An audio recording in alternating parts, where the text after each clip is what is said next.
Halito, good afternoon. Buenas tardes. ¿Quién mejor para servir la comunidad que los propios miembros? Okla iba fokayat, okla in toksali.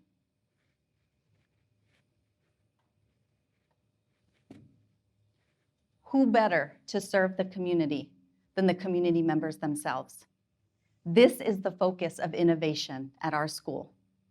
My name is Leticia Archuleta, and I'm the Executive Director at Health Leadership High School in Albuquerque, New Mexico.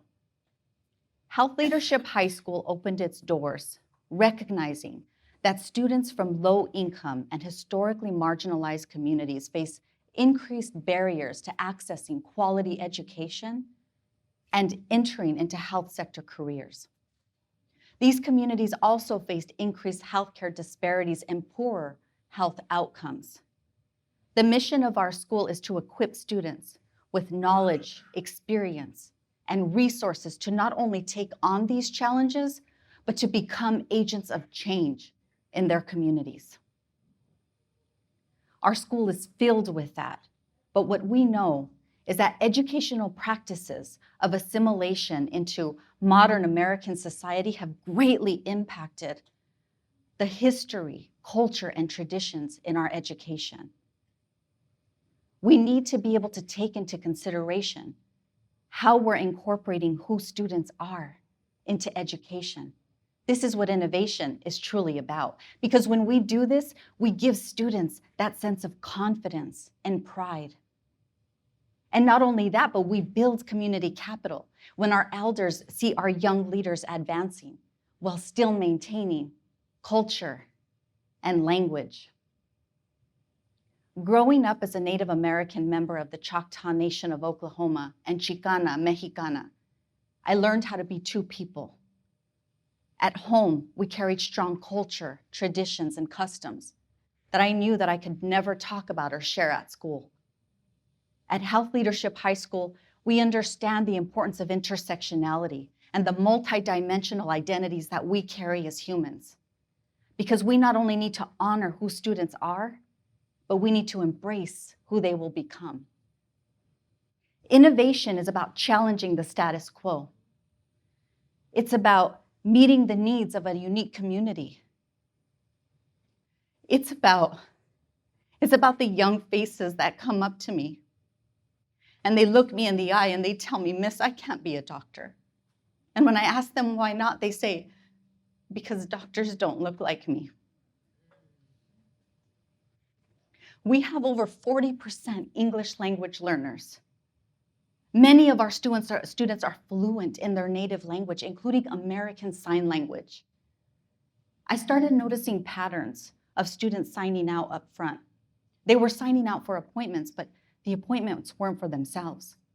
The appointments were for their family members or their parents, because see, our students needed to go with them to interpret and translate.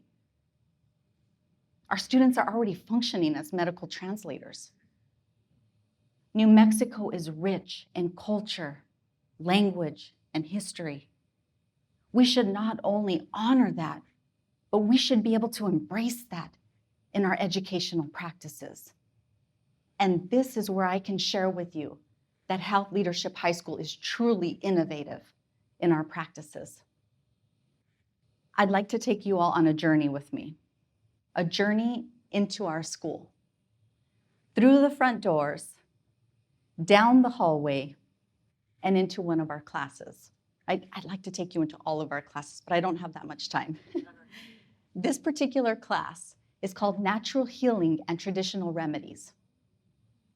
In this class, students learn about Western medicine. They learn about pharmacology, and they learn about natural healing and traditional remedies. Our students are able to incorporate their own personal practices at home and talk about them and share them, remedies or remedios that they use at home. Our students are able to share during their exhibitions and capstones. They're able to talk about what they've learned. And the classroom at that point is converted into a clinic.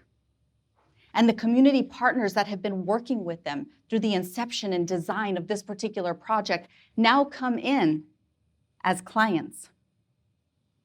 Our other staff members and students and other community members can come in as well, but when we do, we come in as clients. And before we enter the classroom that's now been converted into a clinic, we pull a card, and on that card is a listed ailment. And based on that particular ailment, you will go to that student, and that student will be able to explain to you how to address that ailment using Western medicinal practices. They'll explain what's happening to you in your body. They will be able to talk with you about pharmaceutical options. And they will be able to share with you natural healing practice options as well. And before you leave as a client, you'll take with you a salve or a tincture or a roller ball that's supposed to help heal that particular ailment that you received. Our students' cultures and traditions are embraced in our education. Health Leadership High School is project-based learning. Our mission and vision is focused on a 3-pillar model, and there is no hierarchy. It is learning by doing or academic. It is community engagement, and it is social emotional learning. Because what we know is that when students are able to work with the community and in the community, this not only advances their academic outcomes, but their knowledge acquisition as well. And social emotional learning is pivotal because we know that students need to learn and understand how to address and have healthy coping mechanisms to manage daily stressors. This aligns beautifully with our restorative practice model because students are able to see how their behaviors and actions and choices could impact their work in the field. Because just as important as it is to have good physical health, it's also important to have good mental health. Projects are designed with students, with staff, with families, and with community partners. Our community partners come in, and what we have, it's called a collab cafe. And so our community partners come in and they pitch projects. They pitch projects based on real-world, authentic experiences that are impacting the community at that given time, impacting the community in the health sector. And our students are excited and motivated about their learning because they get to be a part of it. They get to experience what it's going to be and what they're going to be learning in their exhibitions and capstones. And in addition to their exhibitions and capstones, they also participate in practicum placements and internships with our community partners. This is a beautiful outcome for our students. It gives them that opportunity to do great. But COVID was a challenge. And this was a time, if any, to be innovative and creative in our practices. When our students were no longer able to go out into practicum placements and internships, we had to pivot. So our students started making care calls. They were working with aging and long-term services to call our elderly community to help them set up their vaccine clinic, their vaccine appointments. And then they followed up with them to check in to see how they were doing. COVID was a challenge. It impacted our community greatly. Many of our families lost jobs, and our students had to step up and step in to help offset the family income. This was a little bit more fluid during closure, obviously, because our schedules were flexible and our students could do that. But when we returned in person, many of our students told us that they could no longer participate in practicums and internships because they had to maintain their paid employment. In response, we secured funding, and our students now get paid for their practicum placements and internships. Because what we know is that when students are working in the community and with the community, this not only advances their educational outcomes and knowledge acquisition, but it gives them a sense of pride. It gives them that confidence when they see themselves working in the health sector. What we understand is that innovation is not solely about coming up with a great idea. Innovation is about the authentic response to the needs of a community. Responses like a healing center that we're going to be developing when we go into our new facility. Our new facility will be ready for us in 2 months. We'll be moving into that new facility in July. And in that space, we will have on-site a school-based health clinic. A school-based health clinic with a doctor, a medical assistant, and social workers, so that our students won't have to leave off-site for an appointment. Our students won't have to wonder about equity access to quality health care. So our students won't have to say that they can't participate in a sport because they couldn't secure an appointment to get a physical complete. And all of this will be provided at no cost to our students or their families. Health Leadership High School is set out to do these great things because we understand what is so important for students. We know that knowledge and skills are important. Academic rigor is vital, but we also know that they have to have the confidence when they leave our school. Dual credit programming and certifications are a perfect example of the tools in their tool bag, so to speak.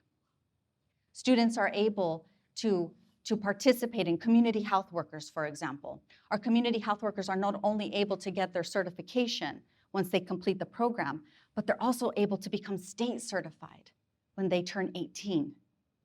Community health workers, first responder, financial literacy, certified nurse assistant, early childhood education, and pharmacy technician are just a few examples of the programs that we have in place, and the list is continuing to grow. Because we know that when students have this knowledge, they're able to go out into the community. Our students participate in community health fairs and events. They do blood pressure screening and glucose testing. And they're able to serve the community in the community's native language. And upon graduation, our students can earn the state seal of bilingualism and biliteracy on their diploma. It gives me great honor to be here today to share with you all the wonderful and innovative things that exist at Health Leadership High School, but this is only the tip of the iceberg of the many innovative practices that exist. In fact, our seniors this week are actually presenting their capstones, and these capstones have now culminated into film documentaries.